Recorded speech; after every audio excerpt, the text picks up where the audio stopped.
All right, let's now get you some updates from Britain, where in a bit of a humiliating U-turn, Liz Truss's government has been forced to abandon its plans to abolish the 45% top rate of income tax. And this comes after a growing Conservative Party revolt over the policy and also the turbulent reaction that was witnessed in the markets. The Chancellor Kwasi Kwarteng had announced that he's abandoning the controversial tax cut plan. Now, addressing the Conservative Party earlier in the day, Kwarteng admitted that his mini-budget had created more than a little turbulence in the British economy. But we need to focus on the job in hand. I know the plan put forward only 10 days ago has caused a little turbulence. I get it. I get it. We are listening and have listened. And now I want to focus on delivering the major parts of our growth package. Because with energy bills skyrocketing, a painful COVID aftermath, war on our continent, a 70-year high tax burden, slowing global growth rates, and glacially slow infrastructure delivery, we couldn't simply do nothing. We can't sit idly by. What Britain needs more than ever is economic growth.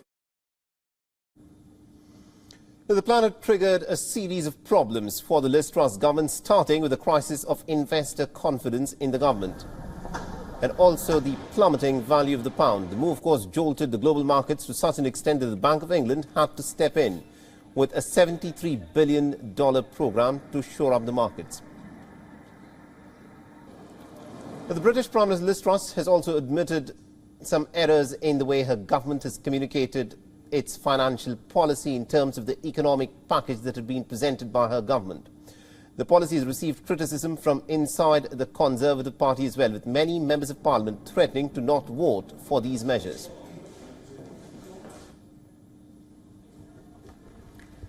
Mr. Speaker. And also our correspondent Alex is, of course, getting us more updates on this.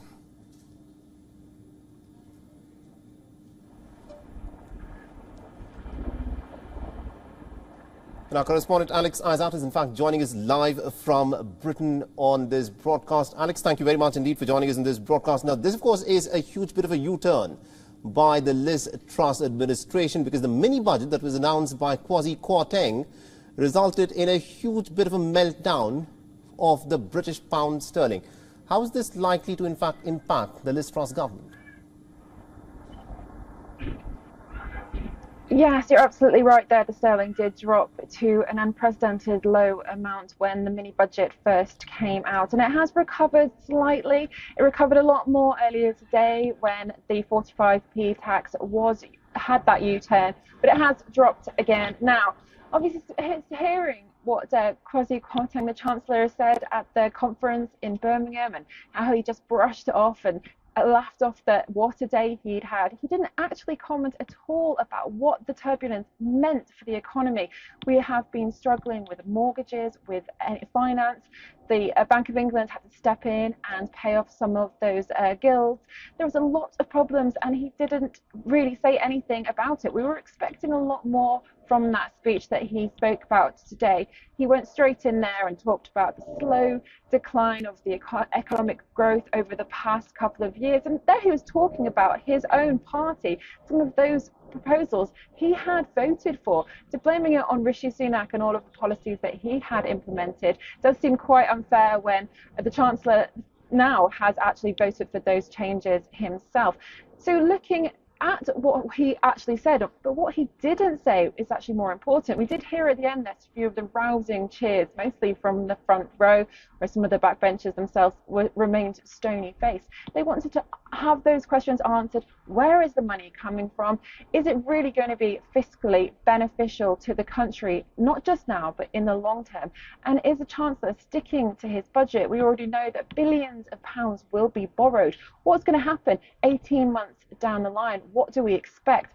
And the consequences of those high rates that we know have now come across from the inflation, what's going to happen there?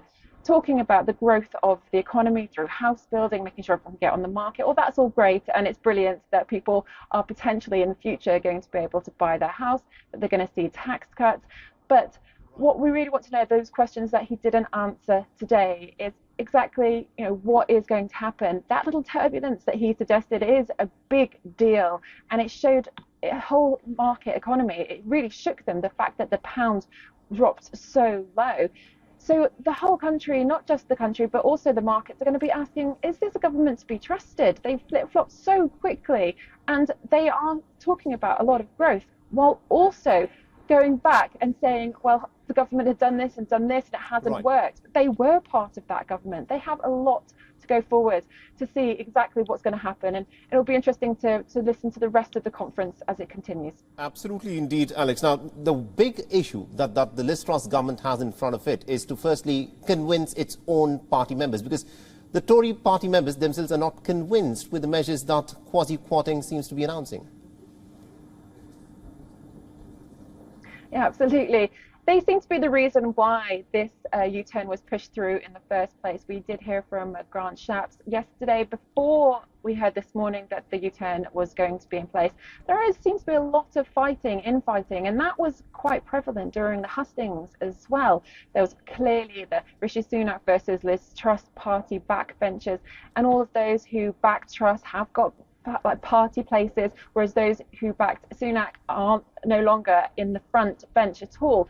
So within the own party itself, there is a lot of disagreement and a lot of fighting, and that won't stop. It looks like it's going to continue. At the conference itself, they are actually speaking to each other face to face, which they haven't had to do for a while. So no doubt we will be hearing a lot more of the ferocious arguments that are going on within the Tory party, and that really needs to be put a lid on, and it really needs to stop, so that we can all move forward. The government needs to move forward, and it needs to try and put some of those policies proactively in place, and that needs to happen when all of the whole party is working together.